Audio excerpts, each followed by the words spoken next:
বিসমিল্লাহির রহমানির রহিম। আসসালামু আলাইকুম। কেমন আছেন সবাই? আশা করছি খুব ভালো আছেন।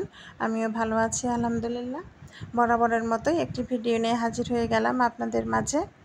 তো সারাদিন টুকিটাকি যেগুলো একটু রান্না করা হয় ভিডিও শ্যুট করে রাখি, তার মধ্যে একটা বা দুইটা রেসিপি শেয়ার করে আপনাদের সাথে।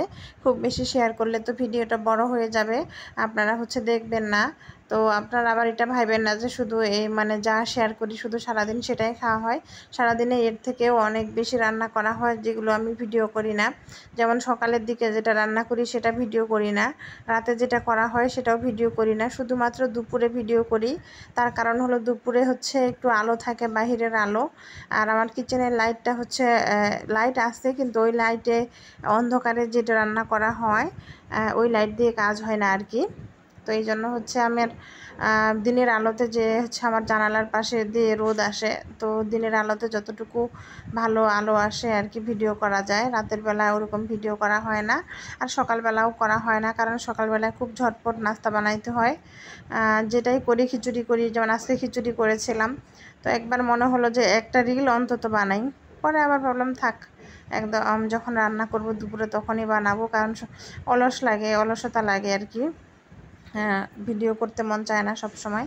শুধু এই যে দুপুরবেলায় যতটুকু পারি দুপুরে রান্নায় করা হয়, এখান থেকে রিল বানিয়ে ফেলি, এখান থেকেই একটা 3 মিনিটের বড় ভিডিও বানাই ফেলি। তো যাই হোক, কথা বলতে বলতে আমি কিন্তু মাছ ভাজি করে নিয়েছি। সেই অল্প একটু তেল ছিল, তো আমার জন্য বেগুন ভাজি করে নিয়েছি। আর বেগুন হাজব্যান্ড বেগুনের তরকারি খায়, তো ওর জন্য আমি বেগুন দিয়ে মাছের মাথা দিয়ে রান্না করে দিয়েছি আলাদা করে। আর আমার জন্য ওই যে বেগুন ভাজি করেছি। আমি শুধু ওই তরকারি থেকে মাছ খাবো, কিন্তু বেগুন খাবো না, কারণ আমার তরকারির বেগুন খেতে ভালো লাগে না, কিন্তু আমার হাজব্যান্ড পছন্দ করে। আবার মেয়ের জন্য আলাদা করে রান্না করে দিচ্ছি, এই যে মিষ্টি কুমড়া দিয়ে মাছ দিয়ে রান্না করে দিব। আমাদের বাসার সবার আলাদা আলাদা রুচি আলাদা আলাদা পছন্দ। তো যাই হোক, আমার কিন্তু করতে খারাপ লাগে না, ঠিক আছে। জানি না কার কেমন লাগে, তবে আমার যে মেয়ের জন্য আলাদা করে রান্না করে দিচ্ছি যে মিষ্টি কুমড়া দিয়ে মাছ দিয়ে, এটাও আমার কাছে ভালো লাগতেছে।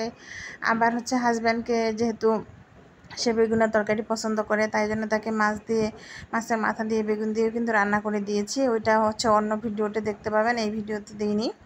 তো যাই হোক, আসলে ভালোবাসার মানুষগুলোর জন্য করতে পারলে কিন্তু ভালোই লাগে। তো কথা বলতে বলতে আমি কিন্তু মেয়ের তরকারিটা কষিয়ে পানি দিয়ে দিয়েছি ঝোলের জন্য, সেদ্ধ হবে। তো ঢেকে দিলাম। আর এদিকে আমি যে বেগুনগুলো উল্টে দেব। এই ফ্রাই প্যানটা, যেহেতু 4টা ফ্রাই প্যান নতুন এনেছে, তো এটাই আমার বেশি পছন্দ, এটাতেই রান্না করি। কি এই সাইজটা ঠিক আছে, আমার আবার একটু বেশি বড় হয়ে গেলে রান্না করতে মন চায় না, বাইরে থেকে ছোটো আছে ওটাতেও করতে মন চায় না। আর যে ফ্রাই প্যান যেটা আছে, ফ্রাই প্যান আমার অলরেডি 4টা, তো আমি এই জন্য নতুনটা আর বের করবো না, কারণ আমি পুরাতনগুলোতেই করি না। পুরাতন বলতে ওগুলোও নতুন, রান্না তো সেভাবে করা হয় না। আপনারা জানেন যারা ভিডিও দেখেন, আমার এই যে এখন যে কড়াইটা দেখতে পাচ্ছেন, মেয়ের তরকারি রান্না করেছি, আমার এইসব কড়াই পছন্দ। রান্না করতে এগুলাতে ভালো লাগে আমার। তো আমি এই জন্য এগুলাতেই বেশি করি, আর ননস্টিকে করা হয় না, এই জন্য ওগুলো কিনে কিনে শুধু জমাই। খুব রেয়ার রান্না করা হয়। তো ধন্যবাদ সবাইকে, ভালো থাকবেন সবাই।